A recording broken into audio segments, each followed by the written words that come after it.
उनके साथ जानवरों वाला सलूक किया गया। I can say they treated us like animal. बाल पकड़कर घसीटा गया। उसके गले पर इजरायली झंडा बांधा गया।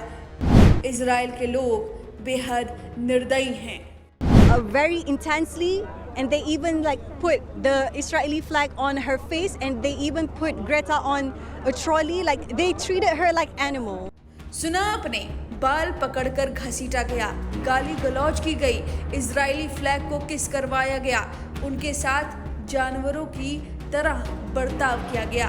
ये सब कुछ हुआ फिलिस्तीन समर्थक एक्टिविस्ट ग्रेटा थनबर्ग के साथ। जी हाँ, ऐसा दावा किया जा रहा है कि उनके साथ अमानवीय घटना हुई है। उनके साथ जानवरों जैसा सलूक इजराइल अधिकारियों ने किया है। दरअसल गाजा में फिलिस्तीनियों के लिए मानवीय सहायता सामग्री ले जा रहे फ्लोटिला जहाज से हिरासत में ली गई एक्टिविस्ट ग्रेटा थनबर्ग के बारे में बड़ी जानकारी सामने आई है। उन पर इजरायली अधिकारियों द्वारा अत्याचार किए जाने का दावा किया जा रहा है। ये दावा उनके ही साथ जहाज में मौजूद मलेशिया के एक्टिविस्ट हाजवानी हिल्मी और वाइंडफील्ड बेवर नेकिया ने खुद किया है। उन्होंने अपने आंखों से देखा कि ग्रेटा के साथ धक्का मुक्की और जबरदस्ती इजरायली झंडे में लपेटने जैसी बदसलूकी की गई। एक अन्य एक्टिविस्ट एडसिन सिलीक ने कहा कि ग्रेटा के बाल पकड़कर घसीटा गया और गाली गलौज की गई। उन्होंने कहा कि हमारी आंखों के सामने ग्रेटा को बाल पकड़कर घसीटा गया, उनसे जबरन इजरायली फ्लैग को किस करवाया गया। वहीं इस पूरे मामले पर इजरायली विदेश मंत्रालय ने कहा बेड़े को रोककर उनके यात्रियों को एक बंदरगाह पर रखा गया है। इन लोगों ने कहा है कि वह इजरायली नाकाबंदी तोड़ने और फिलिस्तीनियों तक मदद पहुंचाने के अपने मिशन पर अडिग हैं।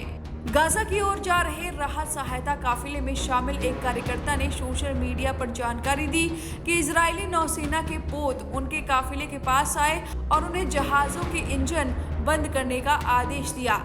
द ग्लोबल समुद्र फ्लोटिला नाम के इस काफिले में 50 छोटे जहाज शामिल हैं, जिन पर करीब 500 लोग सवार हैं। यह काफिला गाजा में फंसे लोगों के लिए खास तौर से खाद्य सामग्री और दवाइयां ले जा रहा है। वहीं फ्लोटिला जहाज ने पूरे मामले की जानकारी देते हुए कहा, अल्मा सीरियस और अदारा सहित ग्लोबल समुद्र फ्लोटिला के कई जहाज़ों को इजरायली बलों ने अंतर्राष्ट्रीय जल क्षेत्र में रोक लिया है और उन पर सवार हो गए हैं। कई अन्य जहाज़ों के साथ लाइव स्ट्रीम और संचार टूट गए हैं। वहीं इजरायली विदेश मंत्रालय ने एक्स पर एक वीडियो साझा किया है। इसमें थनबर्ग और दूसरे कार्यकर्ताओं को एक जहाज के डेक पर बैठे हुए दिखाया गया है। पहले जरा आप वो वीडियो देखिए, फिर आपको सुनवाते हैं उन लोगों से जिन्होंने खुद देखा है ग्रेटा थनबर्ग के साथ क्या कुछ इजरायली अधिकारियों ने किया है।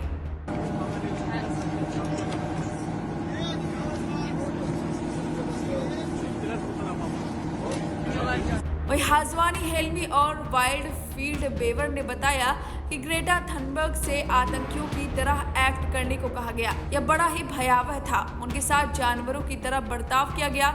इजरायली सेना ने एक्टिविस्ट को साफ पानी और साफ खाना तक नहीं दिया। द ग्लोबल समुद्र फ्लोटिला नाम के इस काफिले में लगभग 50 छोटे जहाज शामिल थे, जिन पर करीब 500 लोग सवार थे। यह काफिला गाजा के घेराबंदी वाले क्षेत्र में फंसे फिलिस्तीनियों के लिए मानवीय सहायता ले जा रहा था, जिसमें मुख्य रूप से खाद्य सामग्री और दवाइयां शामिल हैं।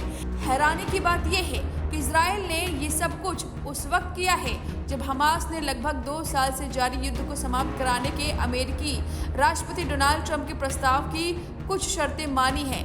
ट्रंप ने जो योजना पेश की है उसके तहत हमास को सभी 48 बंधकों को वापस करना होगा और सैकड़ों फिलिस्तीनी कैदियों की रिहाई और लड़ाई समाप्त करने के बदले में सत्ता छोड़नी होगी और निरस्तीकरण करना होगा।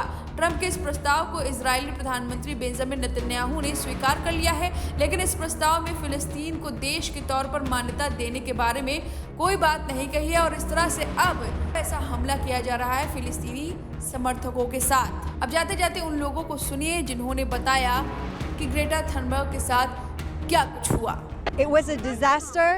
I can say they treated us like animal. They didn't provide us clean food. The moment I remember, she dragged her very intensely, and they even put the Israeli flag on her face, and they even put Greta on a trolley. They treated her like animal. They throw all of our medication, the essential, and up until today, our stuff we didn't get any stuff, our baggage and so on. So I think the world needs to know the cruelty from the Israeli. They are so cruel people. She was treated terribly. You know, I mean, she was like, they draped her in an Israeli flag and they just pushed and pulled her wherever they wanted and for whatever propaganda they wanted. I was like 3 people in front of her in line, and she came close to this private room and they just shoved her really aggressively and put her in the room, and then Ben Gvir arrives and goes into the room with her. And they were just, you know, it was awful, but they were trying to use her as propaganda for their optics, but she was just treated like a piece of trash, you know? They seemed to be mean-spirited on purpose. But it was strange because of the solidarity of the people of the world, that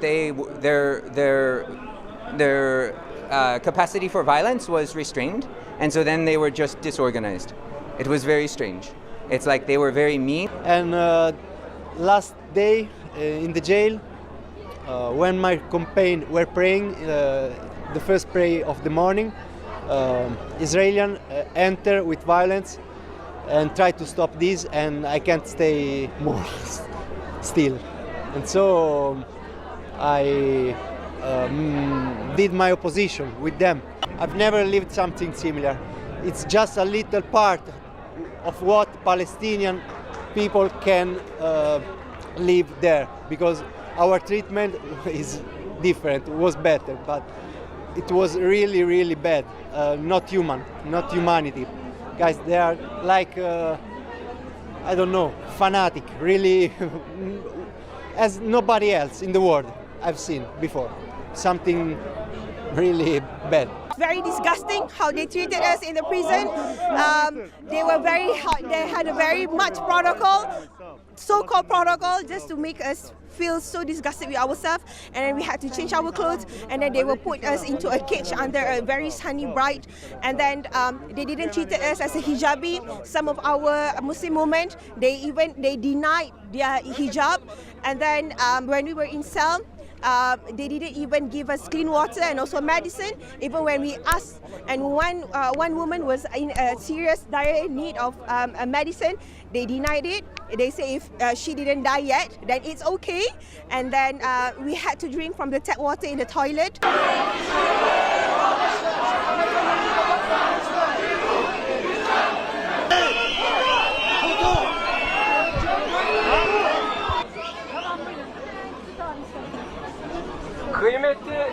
Kıymetli Gazze murabıtları.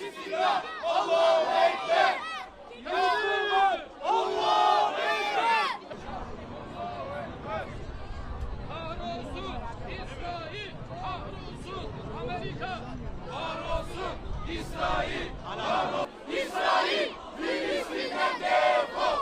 Şehitler ölmez, Kudüs'e ölmez. अब इस खबर पर आपकी जो भी राय है हमें comment करके जरूर बताएं।